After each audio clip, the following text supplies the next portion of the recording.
Hello everyone.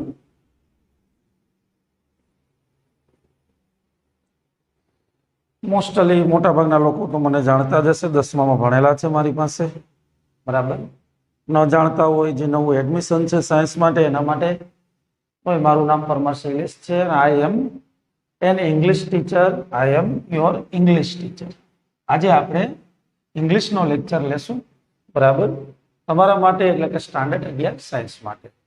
Language, પહેલી વાત કે શું આપણે જરૂરિયાત છે લેંગ્વેજની, બરાબર, એવી શું જરૂરિયાત છે લેંગ્વેજની કે આપણે સાયન્સ હોવા છતાં પણ એક લેંગ્વેજ ભણીએ છીએ? પેલો પ્રશ્ન આ થાય મોસ્ટલી. અને શા માટે ઇંગ્લિશ જ ભણીએ છીએ, ગુજરાતી શા માટે નહીં? ગુજરાતી તો આપણી મધર ટંગ છે, માતૃભાષા છે. English is an international language, foreign language, બરાબર, છતાં પણ ઇંગ્લિશ આપણે ભણીએ છીએ, બરાબર. બીજી લેંગ્વેજ તો બી ગ્રુપ વાળા મે બી કદાચ સંસ્કૃત, મોસ્ટલી સંસ્કૃત રાખે છે, સંસ્કૃત ભણતા હોય, બરાબર. પણ ઇંગ્લિશને એવી શું જરૂરિયાત છે સાયન્સમાં? પેલું રીઝન તો તમને હું એ કહીશ કે મોસ્ટલી જે 12th પછીના કોર્સિસ છે સાયન્સ પછી, બરાબર, કે હાઈલી કોર્સિસની વાત કરીએ તો ડોક્ટરી લાઈન માટે MBBS છે, BE કરવું છે, કોઈ પણ બ્રાન્ચમાં તમારે BE કરવું છે, તો મોસ્ટલી જે કોર્સિસ છે એ તો કયા લેંગ્વેજમાં આવે છે? તો ઇંગ્લિશમાં આવે છે. અથવા એના સિવાયના પણ મોટા ભાગના તમારે કોઈ પણ કોર્સિસ કરવા હોય, ફાર્મસી છે, BTech છે, આવા બધા કોઈ પણ તમે કોર્સિસ કરો તો તમારે ઇંગ્લિશ સાથે ડીલ કરવી પડે. એનો મતલબ કે 12મા પછી તમારે મોસ્ટલી અંગ્રેજીમાં ભણવું પડે. આપેલ, બરાબર. એટલે ઇંગ્લિશ આપણા માટે જરૂરી છે કે ભાઈ આપણે સમજતા હોય, જાણતા હોય તો ઇન ફ્યુચર આપણને કોઈ જાતની સમસ્યા ના રહે. ઇન ફ્યુચર આપણને કોઈ જાતનો શું કહેવાય કે એવો પ્રોબ્લેમ ન રહે. સર આપણે ઇંગ્લિશમાં બોલતા હોય તો આપણે એને અન્ડરસ્ટેન્ડ કરી શકીએ, સારી રીતના સમજી શકીએ, જાણી શકીએ, અથવા આપણે જે લખવાનું છે એ થોડીક તૈયારી કરી અથવા વ્યવસ્થિત રીતના આપણે જે સરસ રીતના આપણું લખી શકીએ. કોઈ આન્સર છે એ આપણે ઇંગ્લિશમાં લખી શકીએ, ટૂંકમાં સમજી શકીએ આસાનીથી. તો પેલું કામ એ છે કે ભાઈ એ પ્રશ્ન થાય કે શા માટે તો ભાઈ ઇંગ્લિશને એવી બધી જરૂરિયાત છે, આવા બધા કોર્સિસને ગુજરાતીમાં રાખી દઈએ તો, બરાબર. આપણી મધર ટંગ છે, માતૃ દિવસ આપણે ઉજવીએ છીએ, ગુજરાતીમાં રાખી દઈએ. પણ પ્રશ્ન એમાં એ છે કે ભાઈ એ બધા જે આપણા કોર્સિસ છે એનું હજી ટ્રાન્સલેશન થયું નથી એમ, અથવા કોઈ કર્યું નથી એમ પણ તમે કહી શકો. અને મોસ્ટલી જે હાઈ કોર્સિસ ભણતા હોય એમાં તમારે ઇંગ્લિશ સાથે ડીલ કરવી પડે.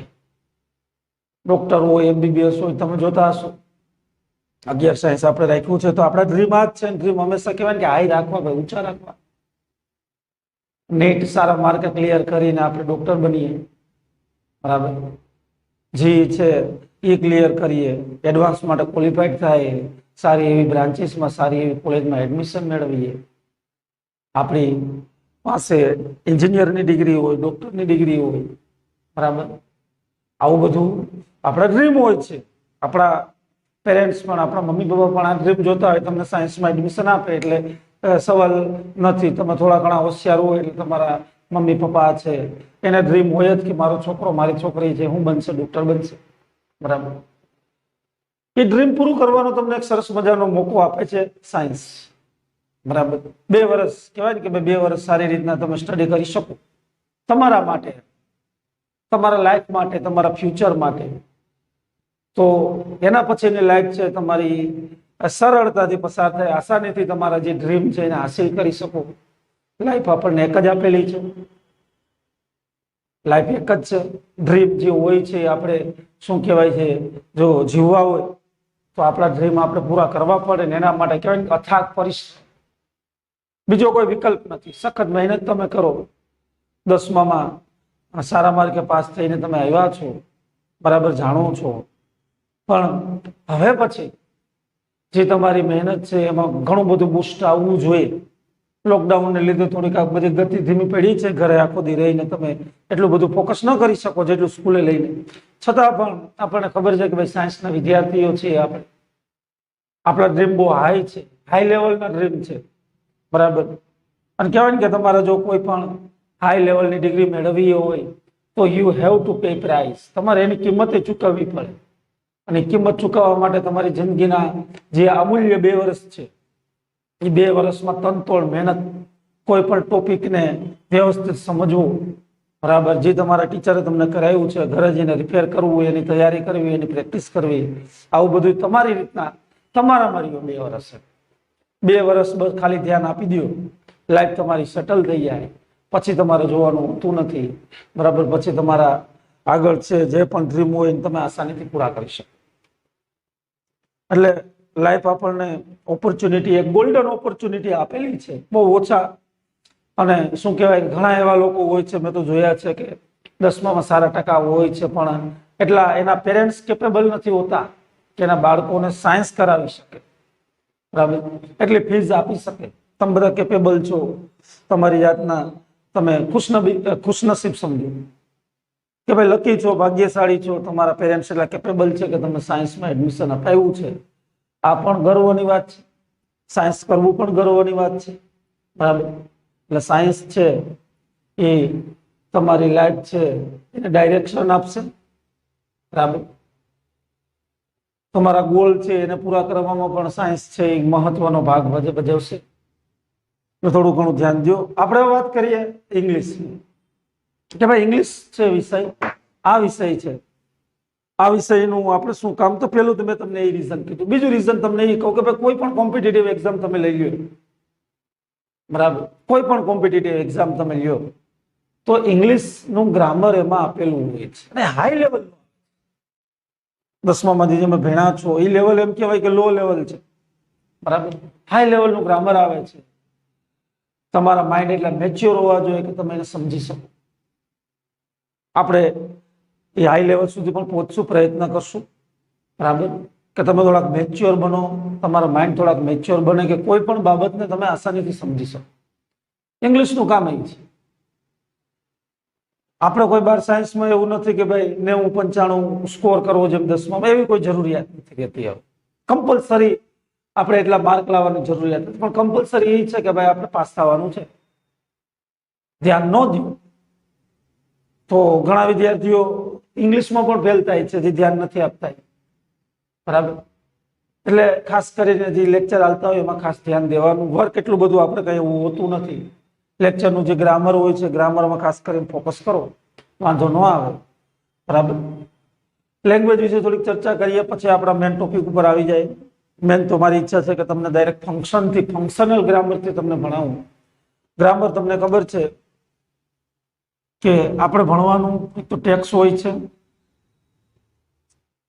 ફ્લેમિંગો આવે છે ટેક્સમાં, ગ્રામર હોય છે.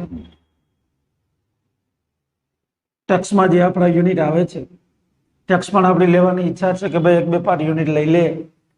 તમે જ્યારે પણ લેક્ચર જો તમારી ભાઈ ટેક્સ્ટ બુક મોસ્ટલી તો હશે તો જરા કોમેન્ટ કરજો. તો આપણે ટેક્સના તમારું જે પહેલો પાઠ સરસ છે, અરુણિમા સિન્હા વિશે જોરદાર એક સ્ટોરી છે, ઇન્સ્પિરેશનની સ્ટોરી છે, કરેજ, હિંમતની સ્ટોરી છે. તો 1-2 યુનિટ તમને ચલાવીએ, બરાબર. પણ સ્ટાર્ટિંગ ત્યાંથી નથી કરતો. તમે કંઈક રિપ્લાય આપો, કોમેન્ટ કરો, એ પ્રમાણે આપણે તમારી ઈચ્છા હોય કે ટેક્સ લેવી હશે, તમે પેલા ટેક્સ લ્યો તો આપણે 1-2 યુનિટ લેશું, પછી આપણે આવશું. ગ્રામરમાં તમે જાણો છો કે બેઝ ગ્રામર આવે, આપણું બેઝિક ગ્રામર, એના વિશે તમે 10મામાં ભણતા કે ભાઈ base grammar, active, passive, direct, indirect, આવું બધું તમારે આવે છે, જે તમારે ભણવાનું છે. WH વાળા છે, બરાબર. બીજું ફંક્શનલ ગ્રામર આવે છે.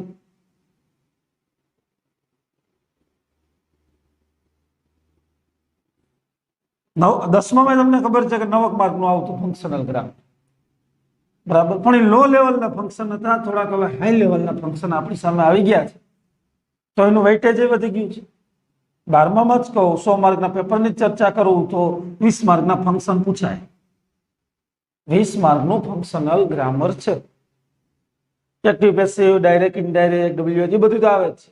અને ત્રીજી વાત આપણે કરીએ કે ભાઈ રાઇટિંગ સેક્શન, બરાબર. રાઇટિંગ સેક્શનમાં તમને ખબર છે કે એસે હોય, ઈમેલ જે આવતા, બરાબર. ઈમેલ જે તમારા આવતા અનઓફિશિયલ ઈમેલ હતા 10મામાં, હવે ઓફિશિયલ ઈમેલ આવે છે.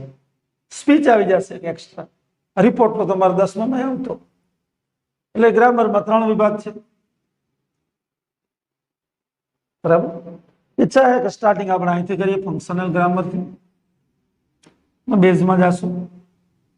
ફંક્શનલ ગ્રામર છે એના વિશે જાણીએ, જોઈએ. એની પહેલા થોડીક લેંગ્વેજ વિશે આપણે વાત કરીએ, પછી આપણું જે ફંક્શનલ ગ્રામર છે એની આપણે ચર્ચા કરીએ કે ભાઈ ખરેખર લેંગ્વેજ શું છે, એની શું જરૂરિયાત છે. તમે લેંગ્વેજ છે એમાં ઘણા બધા સમય સાથે ચેન્જીસ આવ્યા, ઘણા બધા એમાં ઘણી બધી સિવિલાઇઝેશન છે, સંસ્કૃતિઓ, સભ્યતાઓ, કલ્ચર છે, આ બધું મિક્સ થઈ ગયું. એટલે એમ કહેવાય કે ભાઈ ઇંગ્લિશમાં લેંગ્વેજમાં થોડીક તકલીફ પડવા માંડી, સમય સાથે એને શીખવી અઘરી થઈ ગઈ. જેમ કે એક જ ઉદાહરણ તમને આપું કે આપણે જોઈએ ઓપરેશન એક શબ્દ, બરાબર.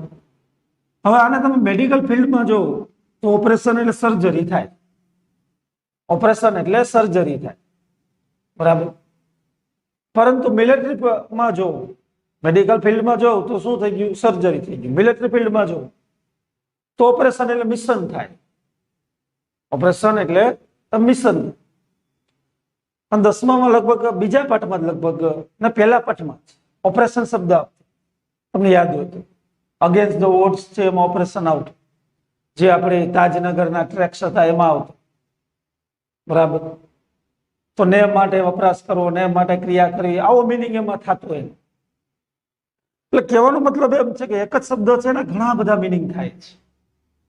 એક શબ્દ છે એના ઘણા બધા મિનિંગ થાય છે. એમ એક જ શબ્દ તમે જયારે ગ્રામરમાં વાપરો છો ત્યારે એનું જે ફંક્શન છે એ વાક્ય અનુસાર બદલતું રહે છે. જે વાક્ય હોય એ અનુસાર બદલતું રહે, એટલે આપણે થોડીક તકલીફ પડવા માંડી, બરાબર. લેંગ્વેજ ને આપણે જો ડેફિનેશન આપી હોય તો આપણે એમ કહેવાય language is a means of expression. Means of expression એટલે કે અભિવ્યક્તિનું માધ્યમ છે. ભાષા શું છે? અભિવ્યક્તિનું માધ્યમ છે, બરાબર. શું અભિવ્યક્ત કરીએ છીએ તો કે આપણા થોટ્સ, આઈડિયાઝ, ઇમોશન, બરાબર. આપણા બધું વિચારો છે, આવું બધું આપણે છે એકબીજાને શું કરીએ, શેર કરે, અભિવ્યક્ત કરીએ છીએ, એક્સપ્રેસ કરીએ છીએ. એના માટે આપણે જરૂરિયાત પડે, બરાબર. એના માટે આપણે શાની જરૂરિયાત પડે તો કે ભાઈ લેંગ્વેજની જરૂરિયાત પડે છે. પણ જયારે લેંગ્વેજ સાથે ડીલ કરતા હોય તો ચારક વસ્તુ એવી છે કે એની સાથે પણ તમારે ડીલ કરવી પડે છે. જેમ કે સેન્ટેન્સ છે એની સાથે ડીલ કરવી પડે છે, બરાબર. વર્ડ, શબ્દો છે એની સાથે ડીલ કરવી પડે છે. લેટર્સ છે એની સાથે ડીલ કરવી પડે છે, બરાબર. અને ગ્રામર છે એની સાથે ડીલ કરવી પડે છે. લેટર્સ તો આપણે જાણીએ છીએ કે ભાઈ સૌ પ્રથમ કહેવાય કે ભાઈ હ્યુમન હિસ્ટરી છે, માનવીય ઇતિહાસ છે. આ તો બહુ ઓલ્ડ છે, કરોડો, લાખો, કરોડો વર્ષો પહેલા માનવનો જયારે વિકાસ થયો, બરાબર. પણ જે લેંગ્વેજ હિસ્ટરી છે એટલી બધી ઓલ્ડ નથી, માનવ ઇતિહાસ જેટલી ઓલ્ડ નથી. તો સ્ટાર્ટિંગમાં જયારે લેંગ્વેજ નહોતી, માણસો હતા, ત્યારે આ લોકો એકબીજા સાથે કઈ રીતના કોમ્યુનિકેટ કરતા, એકબીજા સાથે કોઈ પણ કોમ્યુનિકેટ કરવું હોય તો કઈ રીતના કરતા, બરાબર. તો સાઉન્ડ નો યુઝ કરતા. જેમ કે અત્યારે તમે જો એનિમલ્સ, બર્ડ્સ, એની પાસે કોઈ લેંગ્વેજ નથી, કે આપણે જેમ બોલી નથી શકતા, બરાબર. પણ સાઉન્ડ થ્રુ એકબીજા સાથે એ કોમ્યુનિકેટ કરી શકે છે. કોઈ એવો એને એમ લાગે કે ખતરો છે તો એ એવી રીતના છે, શું કહેવાય કે પોતાનો અવાજ કાઢે એટલે બીજાને ખબર પડી જાય કે ભાઈ આ ડેન્જર છે. કોઈ એવી વસ્તુ હોય તો એવો અવાજ, નાનું બેબીની વાત કરીએ જે બોલતા નથી શીખવું, બરાબર. કોઈ પણ વસ્તુની જરૂરિયાત પડી તો શું કરશે, રડશે અથવા એવી રીતના એ સાઉન્ડ કરશે. એટલે કહેવાનો મતલબ એમ છે કે શરૂઆતમાં જયારે શું કહેવાય કે લેંગ્વેજ નહોતી તો સાઉન્ડ આવ્યા, સાઉન્ડને આપણે રિટર્ન સ્વરૂપ આપી દીધું. રિટર્ન એટલે લેખિત સ્વરૂપ આપી દીધું. ઇંગ્લિશ લોકોએ આમ લખ્યું, આપણે આમ લખ્યું, બરાબર.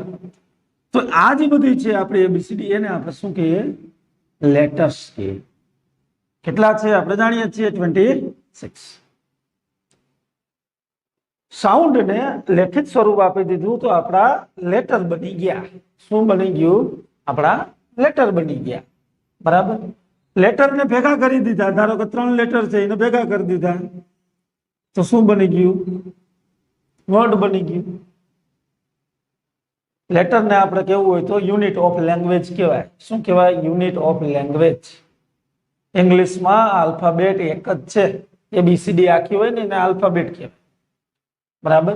એ એક જ છે. એ કેટલા? અને એમાં એની અંદર આવેલા લેટર્સ 26 છે. આ બધા લેટર્સ કહેવાય. ABCD છે બધા લેટર. આખીને શું કેવું? આલ્ફાબેટ કેવું. બરાબર? લેટરને ભેગા કર્યા તો વર્ડ બની ગયું. વર્ડને ભેગા કર્યા તો શું બની ગયું? સેન્ટેન્સ બની ગયું. Meaningful group of letter. Meaningful group of letter એટલે શું થાય? વર્ડ. મીનિંગફુલ અર્થપૂર્ણ જે આ લેટરનું તમે ગ્રુપ કરો ને તો એને શબ્દ કહેવાય. એવી જ રીતના મીનિંગફુલ ગ્રુપ ઓફ વર્ડ્સ. બધા મીનિંગફુલ વર્ડ્સ ને ભેગા કરો તો શું બને? સેન્ટેન્સ. પણ આ સેન્ટેન્સ ને વર્ડ ને એને બધાને જાણવા માટે જે વસ્તુની જરૂરિયાત પડે છે, જે મેથડની જરૂરિયાત પડે છે, જે સિસ્ટમની જરૂરિયાત પડે છે, એને આપણે કહેશું ગ્રામર. એ આપણું શું થઈ ગયું? ગ્રામર. શરૂઆત ક્યાંથી થઈ? લેટરથી થઈ. પહેલા તો સાઉન્ડથી થઈ, કાંઈ નહોતું. પછી લેટર આવ્યા. લેટરમાંથી શું બનાવ્યું? આપણે વર્ડ બનાવ્યું. વર્ડમાંથી શું બનાવ્યું? સેન્ટેન્સ. હવે આ બધું જાણવું છે પ્રોપરલી. આપણે લખતા શીખવું છે. બરાબર? આપણે બોલતા શીખવું છે. આપણે આની સાથે ડીલ કરવું છે. લેંગ્વેજ સાથે ડીલ કરવી છે. તો આપણે આ બધી વસ્તુની ખબર હોવી જોઈએ. ગ્રામરની ખબર હોવી જોઈએ. તો આપણે આસાનીથી ઇંગ્લિશ લખી શકીએ, બોલી શકીએ. આવું બધું આપણે કાર્ય શું કરીએ? કરી શકીએ. બરાબર? આ લેંગ્વેજની વાત આપણે કરી કે લેંગ્વેજ ખરેખર શું છે, શા માટે આપણે એની જરૂરિયાત પડે છે. લેંગ્વેજ મીન્સ શું? બરાબર? તો કે ભાઈ લેંગ્વેજ મીન્સ આ મીન્સ ઓફ એક્સપ્રેશન. તમારા અભિવ્યક્તિનું માધ્યમ છે. તમારા કોઈ આઈડિયા છે, તમારા થોટ્સ છે, તમારા ઇમોશન છે, એને તમારે શેર કરવા છે. બરાબર? બોલવા છે અથવા કોઈના રિસીવ કરવા છે. તો શાની જરૂર પડે? તો કે ભાઈ ભાષાની જરૂર પડે. અને આપણી મધર ટંગ હોય, માતૃભાષા હોય તો એમાં આપણે આસાનીથી બોલી શકીએ, વિચારોને રજૂ કરી શકીએ. આ જ વિચારોને તમે ઇંગ્લિશમાં રજૂ કરવાના પ્રયત્ન કરજો તો તમને શું પડશે? તકલીફ પડશે. કેમ કે ગ્રામર છે એટલું બધું આવડતું નથી. જો આવડતું હશે તો તમે બોલી શકશો. પણ ગુજરાતી જેમ ફ્લુઅન્ટ બોલીએ છીએ એમ ઇંગ્લિશ ફ્લુઅન્ટ બોલી નહીં શકીએ. બરાબર? રીઝન શું? કે ભાઈ આ લેંગ્વેજ વિશે આપણને એટલી બધી માહિતી નથી, અથવા અત્યાર સુધી આપણે એવું શીખ્યા નથી કે આપણો હેતુ બોલવાનો હોય. આપણો હેતુ શું હતો? કે ભાઈ માર્ક લાવવાનો હેતુ હતો. માર્ક લાવવાના હેતુ માટે તો ભાઈ આપણે ટેન્સ શીખતા, ડાયરેક્ટ ઇનડાયરેક્ટ શીખતા, એક્ટિવ શીખતા, ટેક્સ્ટમાં આવેલા જે પ્રશ્નો છે, શોર્ટ નોટ છે, એ બધું આપણે જોતા. એસે હતા તો એને આપણે રિમેમ્બર કરતા અને લખતા. આપણો હેતુ એવો હતો. પણ હવે આપણે થોડા ઘણા પ્રયત્ન કરશું કે એ દિશામાં આપણું પગલું વધે. તમે થોડું ઘણું બોલી શકો. બરાબર? અથવા બોલવાની આપણે વાત જવા દઈએ તો લખી શકો તમારી રીતના. આ મહત્વનું છે. બરાબર? કદાચ બોલી ન શકો ચાલશે. એવું કઈ જરૂરી નથી કે અંગ્રેજી બોલીએ તો સારી એવી જોબ મળે. બરાબર? અથવા ઇન્ટરવ્યુ કોઈ હોય તો ઇંગ્લિશ બોલીએ તો આપણું ઇમ્પ્રેશન પડે, એવી કઈ જરૂરિયાત હોતી નથી. બરાબર? તમારામાં ઇન્ટેલિજન્ટ હોય, તમે ઇન્ટેલિજન્ટ છો અથવા ટેલેન્ટ હોય તો આસાનીથી તમને જોબ મળે. બોલવાની કઈ લેવા દે, પણ હા આવડવું જોઈએ. વાત આપણે કરી હતી કે આપણે શું સ્ટાર્ટ કરવાનું છે, એટલે એ બધી વસ્તુ તમને મેં ટૂંકમાં સમજાવી છે. બરાબર?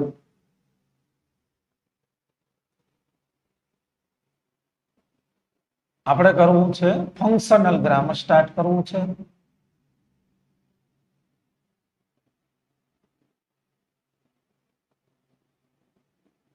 આ બધી મેં જે તમને ટૂંકમાં વાત સમજાવી છે લેંગ્વેજ વિશે, એનો એક વિડીયો પણ સર મીકો છે.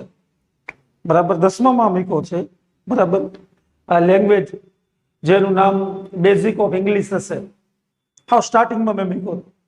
તો એ બધી વસ્તુ મેં તમને આગળ જે સમજાવી છે એને ડિટેલમાં તમારે જો જાણવી હોય તો એક વિડીયો છે મારો જે 10માના ધોરણ માટે મૂકેલો છે. બરાબર? સરને વાત કરી મે બી તો તમારામાં એ વિડીયો પણ મૂકી દે અથવા તમે જોઈ લેજો તો તમને એમાં આપણે એમ કહેવાય કે ભાઈ ઇન્ટ્રોડક્શન ઓફ લેંગ્વેજ લર્નિંગ. બરાબર? એમાં મેં લેંગ્વેજ લર્નિંગ છે એના વિશે ઇન્ટ્રોડક્શન આપેલું છે. ડિટેલમાં તમારા લેટર્સ વિશે, એમાં વાઉલ્સ કોન્સ્ટોનન્ટ્સ ક્યાં છે, વર્ડ ને શું કહેવાય, સેન્ટેન્સ ને શું કહેવાય, ગ્રામર એટલે ખરેખર મીન્સ શું, ગ્રામરની ક્યાં જરૂરિયાત પડે છે, અથવા ગ્રામરનો આપણે વર્ષોથી શું કહેવાય કે ગ્રામર તો આપણે સમજીએ છીએ ગ્રામર એટલે વ્યાકરણ આપણી ભાષામાં ગુજરાતી કરીએ તો, પણ ખરેખર એની ડેફિનેશન શું છે એ બધું એમાં મેં ડિટેલમાં આપેલું છે. અત્યારે આપણે વાત કરવાની છે ફંક્શનલ ગ્રામર. બરાબર. પેલા તો ફંક્શનલ ગ્રામર એટલે શું? તો ભાઈ ફંક્શનલ ગ્રામર એટલે ઉપયોગી ગ્રામર, વ્યવહારુ ગ્રામર. બરાબર. ફંક્શનલ ગ્રામર એટલે ઉપયોગી ગ્રામર, વ્યવહારુ ગ્રામર. ધારો કે એક સેન્ટેન્સ લખું, he should get up early. એક વાક્ય આવું લખ્યું મેં. બરાબર. બીજું વાક્ય હું લખું, may I come in. આ શબ્દો તમે બોલો, may I come in છે.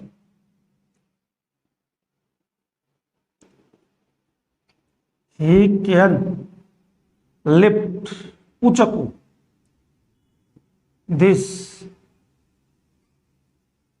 heavy stone.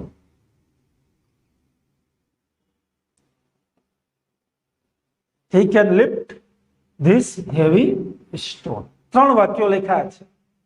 બરાબર. ત્રણ સેન્ટેન્સ છે, જોઈ શકો છો તમે. તો આ જે સેન્ટેન્સ આપેલા છે આનું ફંક્શન શું છે, એટલે કે કાર્ય શું છે, જે એનું કાર્ય છે એ એનું ફંક્શનલ ગ્રામર છે.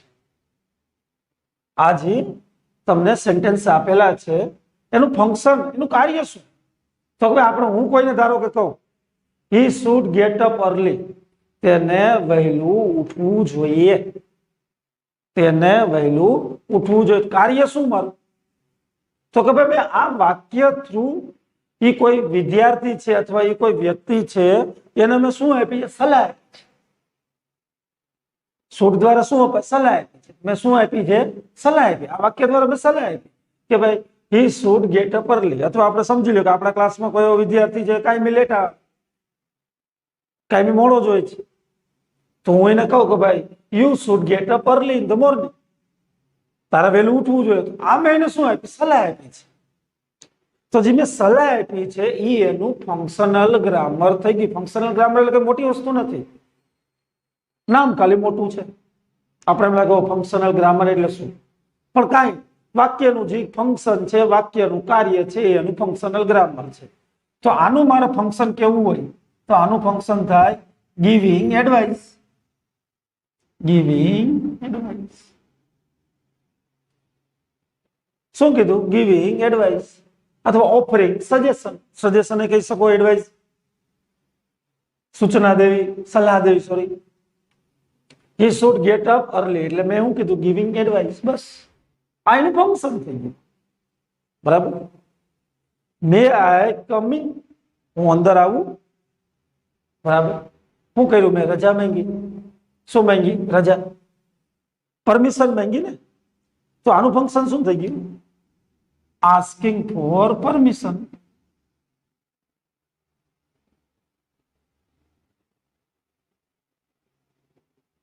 શું થઈ ગયું? Asking for permission. he can lift this heavy stone. તે આ હેવી સ્ટોન છે, ભારે જે પથ્થર છે એને ઉંચકી શકે છે. શું કરી શકે છે? ઉંચકી શકે છે. તો વ્યક્તિ છે મારી બાજુમાં, હું એમ કહું આ તો ઉંચકી શકે છે. તો મેં શું બતાવ્યું? તો મેં એની એબિલિટી બતાવી, ક્ષમતા બતાવી. ક્ષમતા. બરાબર. સામર્થ્ય બતાવ્યું. મેં શું બતાવ્યું? સામર્થ્ય. તો આને મારે કેવું હોય તો આને હું શું કહી શકું? Showing ability. શું કહી શકું? Showing ability. એટલે ફંક્શનલ ગ્રામર એટલે બીજું કોઈ વસ્તુ નથી. કોઈ વાક્ય છે, વાક્ય શું કાર્ય કરે છે? તો કે આ વાક્ય ભાઈ તમે લખો તો તમે કોઈ વ્યક્તિની એબિલિટી બતાવો છો. આવું વાક્ય લખો તો તમે પરમિશન માંગો છો આવવાની. આમ તમે કયો તો તમે શું કરો છો? સલાહ આપો છો. બસ આ એનું ફંક્શન થયું, આ એવા એના ફંક્શન છે, આવા આપણે ભણવાના છે. હવે થાય શું તકલીફ? આપણે ભણીને ક્યાં ભણીએ? સમજી લો કે તમે 11મું અથવા 12મું કરો તો આશરે હું તમને 20 થી 22 જેવા ફંક્શન ભણાવું. કેટલા ભણાવું? 20 થી 22, જે આપણા કોર્સિસમાં છે, જેના વિશે વર્ષોથી પૂછાય છે. આવા 11મું 12માની વાત કરીએ તો ટોટલ 20-22 જેવા ફંક્શન થઈ જાય. બરાબર.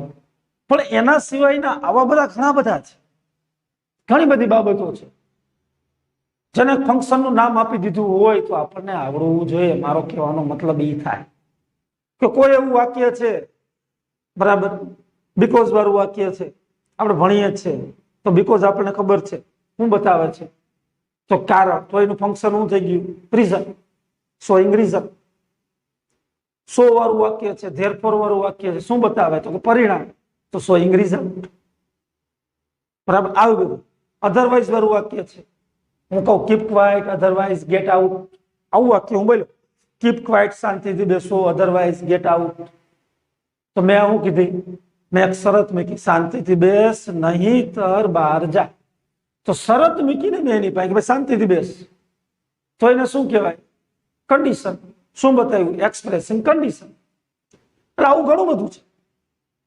બરાબર. કે તમારી સામે આવે કોઈ ઘણા બધા અલગ નામ એવા આવે, હા, આપણે કોઈ સાંભળ્યા ન હોય, એના સ્પેલિંગ કોઈ જોયા ન હોય તો આપણને તકલીફ પડે. અધરવાઇઝ તો કોઈ તકલીફ ન પડે. આપણે કોઈ નામ ન જોયું હોય, બરાબર, અથવા સ્પેલિંગ ન જોયું હોય, ઓબ્લિગેશન, કમ્પલ્શન, આવા બધા જે આવે છે એના વિશે આપણે માહિતી તો મેળવશું. બરાબર. પણ એના વિશે આપણે એમ કેમ કે ભાઈ ડિટેલમાં કોઈ લખવાનું કે એના વિશે એટલા બધા એક્ઝામ્પલની જરૂરિયાત ન હોય. હું ક્યારેક બોલતો હોય એવી રીતના તો એમાં એનું નામ આવી જતું હોય. એટલે ફંક્શન એવું છે, બરાબર. 20-22 જે તમારા ફંક્શન છે મોસ્ટલી તો એમાંથી જ પૂછાય છે. છતાં 2-3 એવું કંઈક વસ્તુ આવી જાય તો આપણે કેપેબલ હોવા જોઈએ, એબલ હોવા જોઈએ કે એને સમજી શકીએ, એ વાક્યને સમજવાનું. બરાબર. એ વાક્યને સમજીને એનું ફંક્શન આપણે ડિસાઈડ કરી શકીએ. MCQમાં આવે છે, ઓપ્શનમાં હશે. આપણી રીતના વિચારવું પડતું હોય તો અલગ વાત છે. બરાબર. ચાલો પેલું આપણે ફંક્શન લેશું. ક્યુ લેશું? થોડુંક બિગ ફંક્શન લઈએ. તમને એમ લાગે કે 11 સાયન્સમાં આવ્યા છે અમે, તો થોડુંક એવું પેલા ભારી તમને એક ફંક્શન લઈ દઉં.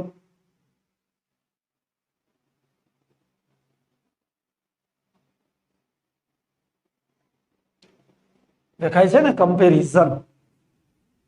શું છે? કમ્પેરિઝન. ઓકે, દેખાય છે, વાંધો નથી. કમ્પેરિઝન, સરખામણી. પેલું ફંક્શન આપણે ભણીએ છીએ જે આપણા માટે ખૂબ જ જરૂરી છે, જેનું નામ આપ્યું છે કમ્પેરિઝન. કમ્પેરિઝન મીન્સ સરખામણી. અને એ તમે એના વિશે જાણીતા જ છો. એટલે આપણે કોના વિશે ભણવાનું છે? તો ભાઈ આપણે ભણવાનું છે ડિગ્રી વિશે. કોના વિશે ભણવાનું છે? ડિગ્રી. ખબર જ હશે કેટલી ડિગ્રી આવેલી છે. બરાબર. 10મામાં આપણે સ્ટડી કર્યું હતું, પોઝિટિવ ડિગ્રી, કમ્પેરેટિવ ડિગ્રી. ફંક્શનમાં આપણે કર્યું. પેલી વસ્તુ તો તમને કઈ રીતના પૂછાય છે એના વિશે વાત કરું. તમને 4 સ્ટેપમાં ફંક્શન પૂછાય. કેટલા સ્ટેપમાં? 4 સ્ટેપ. પેલું ઓળખવાના.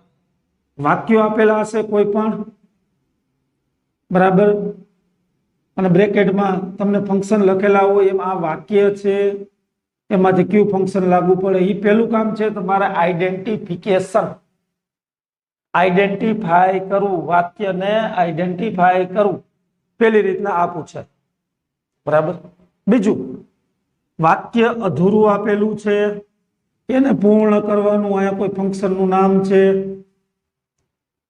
વાક્ય અધૂરું આપેલું છે, એને તમારે પૂર્ણ કરવાનું. આ ફંક્શનનું નામ છે, આનો ઉપયોગ કરીને તમારે પૂર્ણ કરવાનું.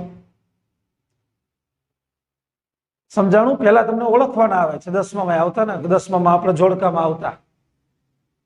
બરાબર. હવે જોડકામાં નહીં આવે. હવે આપણે એમ કે 5 વાક્યો લખેલા હોય, ઉપર બ્રેકેટમાં છે, એના ફંક્શન આપેલા હોય, એ તમારે એક એકમાં જોઈન કરી દેવાના. અને 12મા એમસીક્યુ છે તો એ તો એમસીક્યુ માં પૂછાય છે. વાક્ય અધૂરા પૂર્ણ કરવાના છે એ આપણને પૂછાય છે. ત્રીજું, એક વ્યક્તિ ધારો કે આયા વાક્ય બોલે છે, બીજા વ્યક્તિનું જે વાક્ય છે એ જે ફંક્શન આપેલું છે એનો આનો રિપ્લાય આપવાનો, આ જે બોલ્યો છે આનો રિપ્લાય આપવાનો અને આ ફંક્શનનો ઉપયોગ કરીને આ એવું વાક્ય લખવાનું. ત્રીજી રીતના આમ પૂછાય. ચોથી રીતના ધારો કે એમસીક્યુમાં 4 ઓપ્શન આપેલા છે ABCD, એમાંથી ક્યુ સાચું છે એ તમારે શોધવાનું છે. ક્યુ સાચું છે એ તમારે શોધવાનું. ક્યુ વાક્ય ફંક્શનની દ્રષ્ટિએ અથવા વાક્ય રચનાની દ્રષ્ટિએ અથવા મિનિંગની દ્રષ્ટિએ ક્યુ કરેક્ટ છે એ તમારે એમાંથી ચૂઝ ધ કરેક્ટ સેન્ટેન્સ, સાચું વાક્યને પસંદ કરવા. 4 રીતના. પેલા ઓળખવા, બીજા અધૂરું વાક્યને પૂર્ણ કરવા, ત્રીજું એક વ્યક્તિ બોલે છે, બીજો એનો રિપ્લાય આવે છે. આ 3 વસ્તુ 10માં આવતી. 12માં એમસીક્યુ ના ટાઈપમાં આવે છે. એક બોલે છે તો બીજો જે બોલતો હોય એના 4 ઓપ્શન હોય. ક્યુ એનું રિપ્લાય થયું, ક્યુ સાચું ફંક્શનનો ઉપયોગ કરીને રિપ્લાય થયું, એ જવાબ થઈ ગયો. આવી રીતના તમને શું કહેવાય કે 4 રીતના પૂછાય છે. 4 રીતના 4-5 માર્કનું પૂછાય. 12માની દ્રષ્ટિએ વાત કરું છું. 11માં તો આપણે 50 માર્કનું પેપર હોય. બરાબર. હવે તો શું થાય જોઈએ લોકડાઉનની. અત્યારે તો આપણે શું કહેવાય કે પેલી જે એક્ઝામ હોય એ સાવ નજીક આવી ગઈ હોય અને ઘણું બધું આપણે બેસિક ભણી લીધું હોય.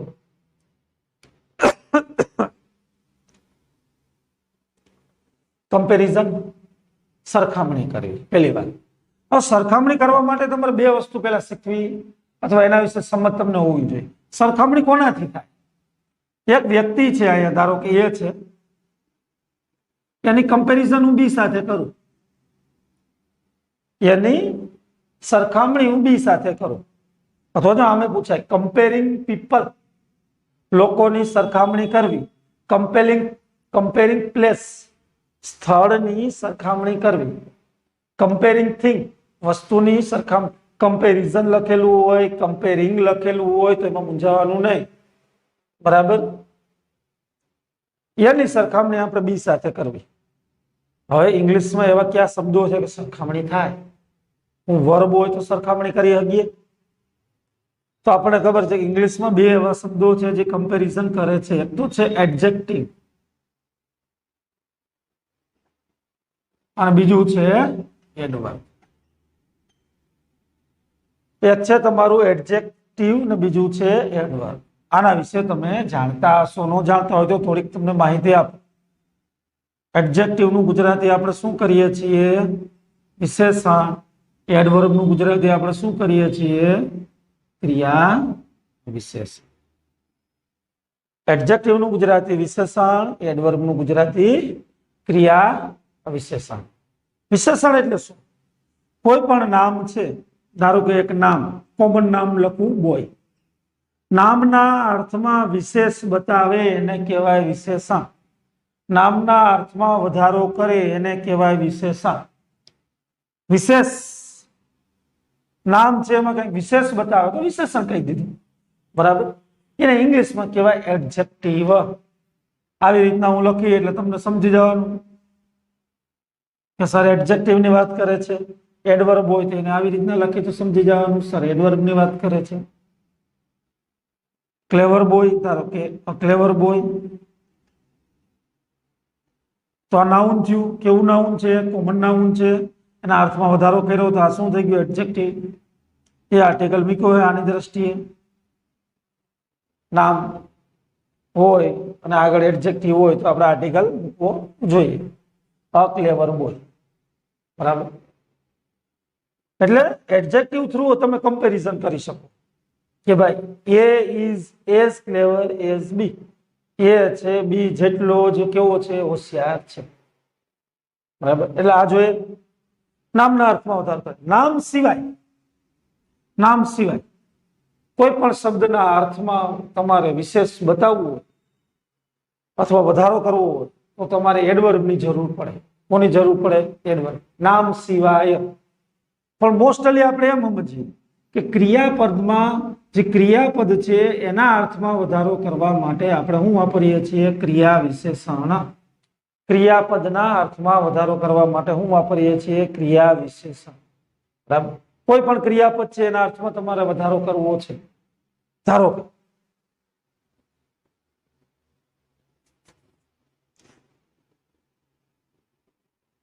વાક્ય લખું, હિરન્સ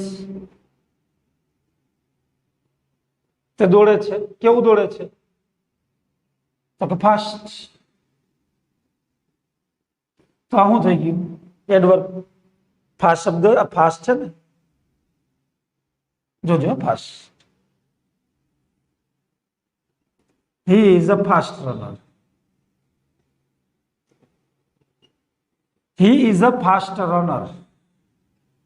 He runs fast. નામના અર્થમાં વધારો કર્યો તો શું થઈ ગયું? એડજેક્ટિવ, વિશેષણ. અને ક્રિયાપદ છે રન, દોડવું. કેવું દોડે? તો કે ઝડપી. તો શું થઈ ગયું? એડવર્બ. એટલે કહેવાનો મતલબ મારો એ છે ફાસ્ટ, જે ફાસ્ટ તમને આપેલો છે શબ્દ એ એડજેક્ટિવ છે અને એડવર્બ છે. એડજેક્ટિવ છે અને એડવર્બ છે. આમાં હું વાપરું તો એ શું છે? એડજેક્ટિવ છે. આમાં હું વાપરું તો શું છે? એડવર્બ છે. મેં પહેલા જ વાત કરી હતી કે ઇંગ્લિશમાં આપણે ઘણા બધા શબ્દોને એક જ શબ્દોનો આપણે ઘણી રીતના અલગ અલગ યુઝ કરીએ. એક જ શબ્દોનો ઘણી રીતના યુઝ કરીએ છીએ. આમાં આપણે વિશેષણ તરીકે કર્યો તો આમાં ફાસ્ટને આપણે એડજેક્ટિવ કહેશું. આમાં આપણે ક્રિયા વિશેષણ તરીકે કર્યો તો આમાં એડવર્બ કહેશું. બરાબર. ત્યાં આપણે થોડીક ટ્રબલ થાય, પણ જોઈ લેવાનું કે આમાં કેનો વધારો કરે? ક્રિયાપદમાં. તો એવું થઈ ગયું એડવર્બ થઈ. બાકી આમે આપણે કહી શકીએ કે ભાઈ કોઈ પણ એડજેક્ટિવ છે એને એલવાય લગાડી દો તો શું બની જાય? Adverb. Sweet plus LY, સ્વીટલી, ક્લેવરલી, smoothly. ઘણા બધા એવા શબ્દો છે કે એને તમે પાછળ એલવાય લગાડી દો તો સ્વીટલી શું બની ગયું? એડવર્બ બની ગયું. ધારો કે હું એમ કહું, he sang a sweet song. તેણે એક મધુર ગીત ગાયું. sang લખ્યું ભૂતકાળ. he sang sweetly. તેણે મધુરતાથી ગાયું હતું. તેણે એક મધુર ગીત ગાયું હતું. તેણે મધુરતાથી ગાયું હતું. કહેવાનો મતલબ એમ છે કે જ્યારે પણ એડજેક્ટિવ આવે ને તો એની પાછળ નામ આવે. ક્યારેક નોય આવે, એવું કંઈક આવે છે. He is good. Is good તે સારો છે. આપણે કે ઇઝ ગુડ એડજેક્ટિવ જ છે. કોના માટે ભાઈ? આના માટે. એટલે કે એડજેક્ટિવ નો ઉપયોગ આપણે નામ એટલે કે નાઉન અને પ્રોનાઉન બે માટે કરી શકીએ. મોસ્ટલી આવા વાક્યો હોય, આવા જોવા માટે ઓછા જોવા મળે. He sang sweetly. પણ જ્યારે એડવર્બ આવે છે તો આના અર્થમાં વધારો કરે છે. સોરી, આના અર્થમાં વધારો કરે છે. ક્રિયાપદ. કેવું ગાયું? આવથી પ્રશ્ન કરો ને, આવથી. આને આવથી પ્રશ્ન કરો એટલે તમને જવાબ મળી જાય. How did he sing? તેણે કેવું ગાયું? તો જવાબ મળશે he sang sweetly. બરાબર. એમ એડવર્બ છે એ ક્રિયાપદના અર્થમાં વધારો કરે છે. એડજેક્ટિવ છે એ કોના અર્થમાં વધારો કરે છે? તો કે નામના અર્થમાં વધારો કરે છે. બરાબર. આનું છે કમ્પેરિઝન ડિગ્રી, જે આપણે છે આવતા લેક્ચરમાં જોશું. અત્યાર લગન આપણે શું સમજ્યા? અત્યાર લગન થોડુંક બેઝ સમજ્યા. લેંગ્વેજ વિશે મેં તમને થોડી ઘણી ચર્ચા કરી. કમ્પેરિઝન વિશે ચર્ચા કરી, સરખામણી. આ શીખવા માટે આ બે વસ્તુની ખબર હોવી જોઈએ. આ બે વસ્તુ વિશે જાણો. આવતા લેક્ચરમાં થોડી ઘણી ચર્ચા કરી, થોડાક એક્ઝામ્પલ દ્વારા તમને સમજાવીશ. એટલે આમાં તમારે આવ ક્લિયર થઈ જાય. આ બે વસ્તુ આવડશે, સમજાશે તો આ આસાનીથી સમજાઈ જશે અને આવડી જશે. ડિગ્રી આસાનીથી આવડી જશે. ડિગ્રી ઓળખતા આવડશે, ડિગ્રીના વાક્ય બનાવતા આવડશે, રિસ્પોન્સ દેતા આવડશે, અથવા કરેક્ટ સેન્ટેન્સને તમને પસંદ કરતા આવડી જશે. પણ એના માટે આપણે એડજેક્ટિવ અને એડવર્બ છે એની આપણને ખબર હોવી જોઈએ. Okay, good bye. નેક્સ્ટ લેક્ચરમાં આપણે થોડીક આની ચર્ચા કરી અને આગળ જશું. બીજું કોમેન્ટ કરજો. ખાસ કરીને વિડીયો છે એના વિશે થોડીક કોમેન્ટ કરજો. બરાબર. કોઈ અક્ષરો તમને નાના પડતા હોય, ન દેખાતા હોય, કોઈ વસ્તુ તમારે સમજવી છે, જાણવી છે, અથવા કોઈ તમારી ક્વેરી છે, કોઈ મૂંઝવણ છે, કોઈ કન્ફ્યુઝન છે, કોઈ પ્રશ્નો છે, અથવા ઈચ્છા એવી છે કે ટેક્સ્ટ લેવી છે, સર અમારી પાસે ટેક્સ્ટ બુક છે તો આપણે ટેક્સ્ટમાં 1-2 પાઠ ચલાવીએ, આવી તમારી કોઈ પણ ઈચ્છા છે, બરાબર, વધારે પડતી મને કોમેન્ટ ટેક્સ્ટની આવશે કે સર ટેક્સ્ટ લેશું. બાકી એવી ઈચ્છા છે કે ફંક્શનલ ગ્રામરમાં તમને 2-5 ફંક્શન ભણાવી દઉં, પછી આપણે આગળ વધીએ, તમારી સાથે થોડોક ઇન્ટરેક્ટ કરવું, બરાબર, પછી આપણે અંગ્રેજીમાં આગળ વધીએ એની પહેલા આપણે થોડું ઘણું બેઝ છે આપણું ફંક્શન ગ્રામર છે એના વિશે આપણે સ્ટડી કરીએ. સરસ, ગુડ બાય, ટેક કેર.